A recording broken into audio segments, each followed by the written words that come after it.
Ini kita bersama dengan Volkswagen Passat R-Line. Jadi Volkswagen Passat ni pun dia punya umur dia dah panjang juga, ni dah sampai penghujung-penghujung dia. Tapi kita rasa kereta ni masih lagi mempunyai ramai juga peminat lah. Puas jugalah saya memikirkan macam mana orang masih terus kekal meminatinya. Satu ciri ataupun satu faktor ialah kerana reka bentuk Volkswagen ni selalunya evergreen. Dan bila evergreen ni dia selalunya dia tak begitu menunjuk-nunjuk, tetapi bila kita tengok makin lama makin cantik. Dan inilah salah satu sebab kenapa saya rasa orang akan terus meminati Volkswagen Passat ni. Antara sebab kenapa dia cantik ialah kerana dia punya nisbah bentuk ataupun proportion dia memang betul aja. Dia punya roofline dengan bonnet dengan eco, timbangan dia tu bagus lah. Jadi maksudnya tak ada kereta tak nampak berat depan atau berat belakang, dia nampak betul-betul terletak di atas dia punya jarak ganda tu. Selain daripada mengekalkan nisbah bentuk yang evergreen ni, dia juga telah mengemaskini reka bentuknya dengan pencirian yang semakin halus yang membuatkan kereta ni nampak semakin hari semakin mahal.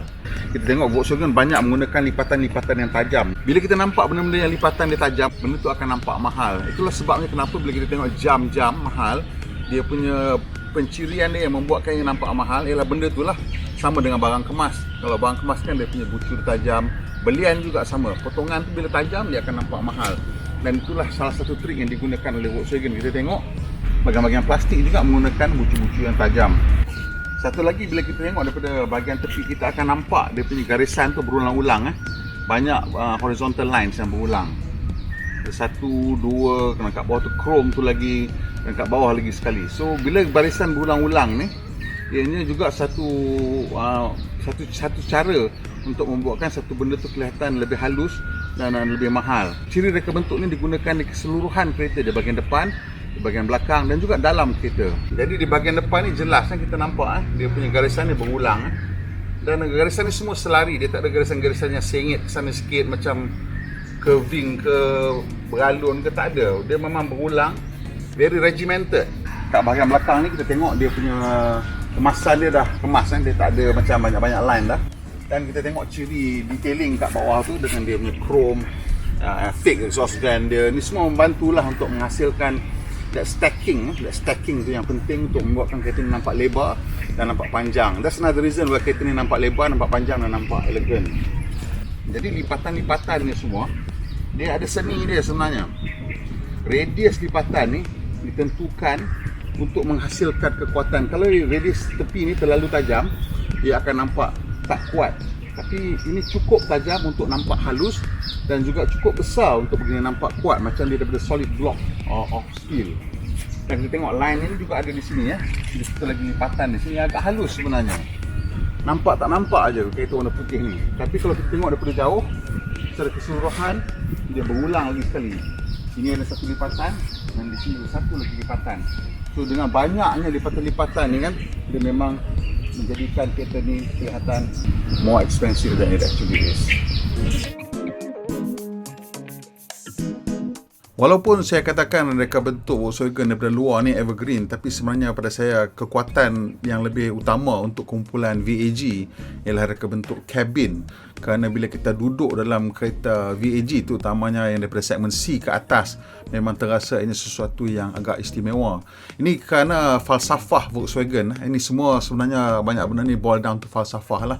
Ialah bagaimana mereka berkongsi komponen. Banyak syarikat lain pun berkongsi komponen. Toyota sebenarnya antara pelopor besar konsep berkongsi komponen ni. Tetapi untuk Volkswagen ataupun VAG Group, apa yang mereka lakukan ialah mereka reka bentuk kesemua komponen mereka untuk kenderaan segmen D. Itu maksudnya mekanisme komponen tersebut. Dan kemudian kemasan luarannya boleh berubah. Dan ini membolehkan mereka menghasilkan komponen yang berasa berkualiti. Sebagai contoh, kita tengok meter cluster ni. Meter cluster ni Volkswagen dah lama tawarkan digital sepenuhnya. Syarikat lain banyak lagi yang menawarkan separa digital dan begitu begini. Dan saya tak pasti sama ada meter yang separa digital tu sebenarnya adalah lebih murah daripada meter digital sepenuhnya, kerana bila meter ini digital sepenuhnya hanya memerlukan sambungan wire dan tidak ada barang-barang mechanical di dalam tersebut. Mungkin ianya lebih murah, tetapi for the sake of maybe product differentiation, kita pernah tengok dalam jenama-jenama lain, dia orang bagi meter mechanical yang mungkin lebih mahal untuk dihasilkan berbandingkan dengan meter digital, ataupun proses pemasangannya mungkin lebih rumit.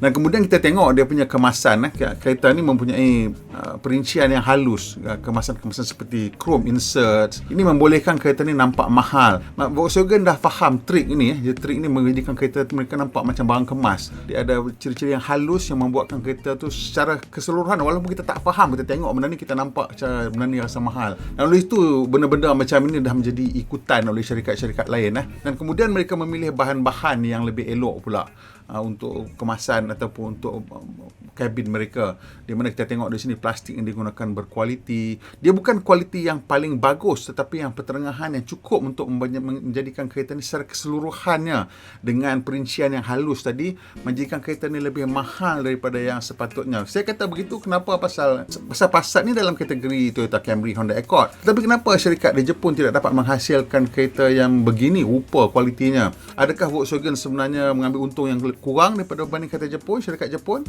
Sebenarnya saya rasa ni kerana syarikat Jepun prefer nak bubuh ciri-ciri keselamatan yang lebih lah, seperti adaptive cruise control, ASA, benda-benda macam tu, di mana syarikat Jerman mereka lebih memilih untuk menghasilkan kereta yang kelihatan lebih berkualiti dengan bahan-bahan yang digunakan yang lebih mahal dan mungkin nampak kereta mereka lebih sturdy. Pasal itu dia punya image.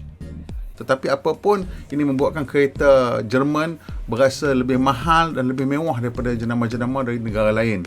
Sekarang yang saya nampak yang cuba mengikuti langkah Jerman ni ialah Korea. Syarikat Korea seperti Kia dan Hyundai mula menawarkan ciri-ciri yang kelihatan mahal.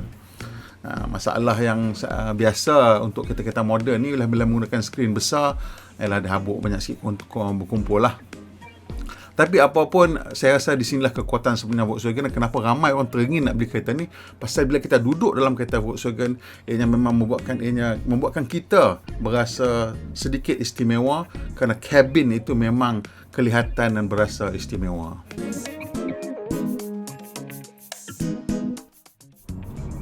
Tapi kabin tu istimewa macam mana pun, kereta still kita fikir pemanduan lah. Jadi kita kali ni membawa kereta Passat ni, R-Line ni ke Kuala Selangor melalui Lebuh Raya Lata. Dan Lebuh Raya Lata ni kita tahu dia punya permukaan jalan tu tak apa cantik dan tak apa elok. Tapi dengan sistem gantungan yang bagus yang ada pada Passat ni, kita boleh memandu dengan agak laju, dengan selesa dan rasa stabil. Tapi ni semua tidak mengejutkan lah. Yang kita tahu juga enjin yang digunakan di sini sama seperti enjin TSI Volkswagen yang lain, memang mendatangkan pecutan yang bertenaga daripada kelajuan yang rendah, dan sistem gearbox DSG ni juga memang cukup bagus dalam menukar gear tanpa kita menyedarinya. Dan secara keseluruhan kereta ni mempunyai NVH level yang agak rendah, dan ini membolehkan kita berasa selesa dan menjadikan kereta ni berasa mewah juga apabila kita memandunya. Inilah dia yang membuatkan saya berasa terpanggil untuk mencadangkan anda membeli kereta ini, kerana pada saya kita sudah mencapai satu tahap di mana syarikat-syarikat kereta dunia ni dah sampai satu tahap optimum dari segi imbangan antara kualiti dan reka bentuk dan harga. Lepas ni saya rasa kita dah nak berganjak ke dunia elektrik. Jadi kereta-kereta yang macam ini mungkin dah berkurangan lah, akan kurang kita dapati lagi. Jadi kita kena fikirkanlah, kalau kita memang seorang yang peminat kereta, tak kira lah kereta apa pun zaman sekarang ni, saya rasa kita dah mencapai tahap optimum lah. Kalau peminat satu-satu jenama tu, pergilah beli. Kalau peminat Volkswagen, nak Passat, pergilah beli sekarang. Kalau minat Camry, pergilah beli. Accord, pergilah. Pasal saya rasa tak lama lagi lah, mungkin ada satu lagi generasi, maksimum ada dua lagi generasi kereta. Lepas tu dah tak ada, dah habis, dah semua akan bertukar jadi kereta elektrik.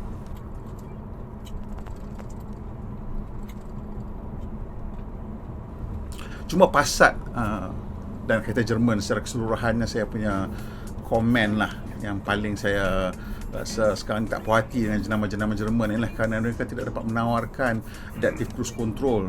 Dah canggih macam ni semua dah ada, tapi adaptive cruise control tu masih tak boleh bagi. Saya tak faham kenapa.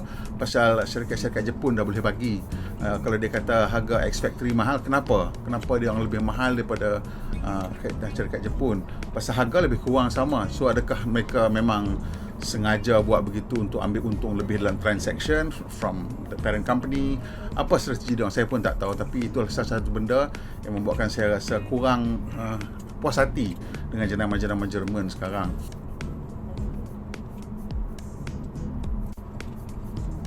Tapi apapun secara keseluruhan, saya rasa Volkswagen Passat ni memang masih lagi menawarkan package yang cukup bagus lah, dari segi pemanduan, dari segi keselesaan, dari segi kemewahan, dan of course secara keseluruhan jenama Volkswagen itu masih lagi mempunyai cachet lah dalam minda orang. Dalam jenama-jenama biasa dikira antara yang premium. So di situ antara sebab kenapa saya rasa yang ni masih lagi popular.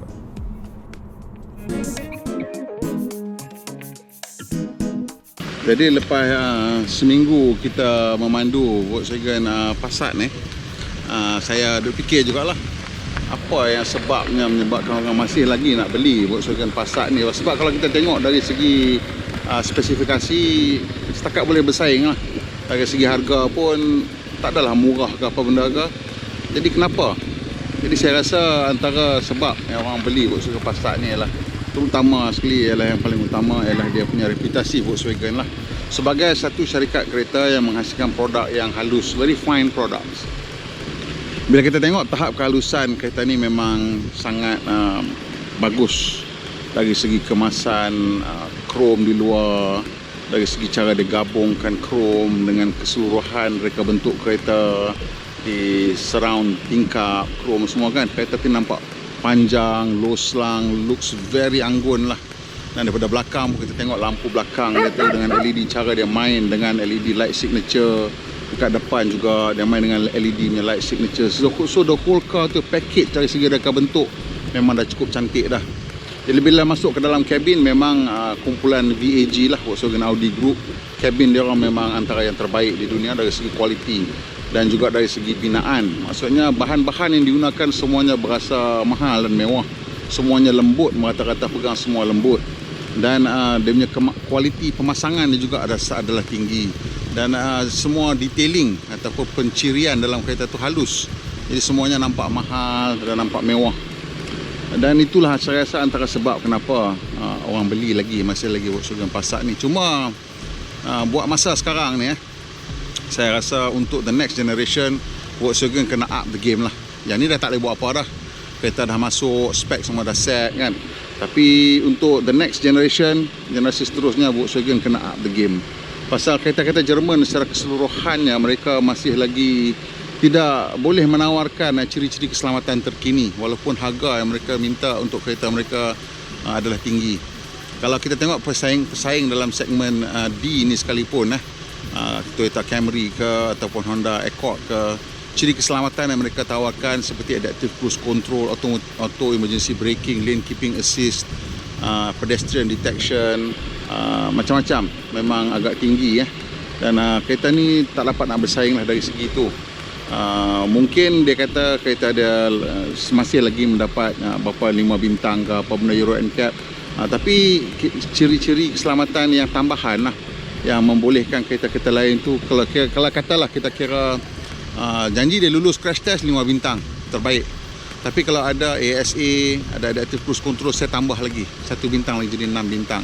Bila kalau kita tengok kereta ni, dia 5 bintang lah dan pesaing dia 6 bintang. Tapi dekat ASEAN NCAP punya ujian tak ada 6 bintang. Itu saya bagi bintang terakhir tu. Jadi untuk itu saya rasa yang ini masih lagi orang akan minat. Pasal kereta ni memang cantik, kemasan dia halus, dan kalau kita dah tengok belek memang akan rasa tergoda jugalah. Sebab dalam kelas ni mungkin tak banyak kereta yang mencapai tahap kehalusan dan build quality macam ini kalau nak lebih lagi kena beli kereta Jerman lain lah. Dan itu pun pada saya sekarang semakin boleh dipersoalkan lah spesifikasi mereka. Jadi untuk kereta ni kita kira nak bagi skor lah.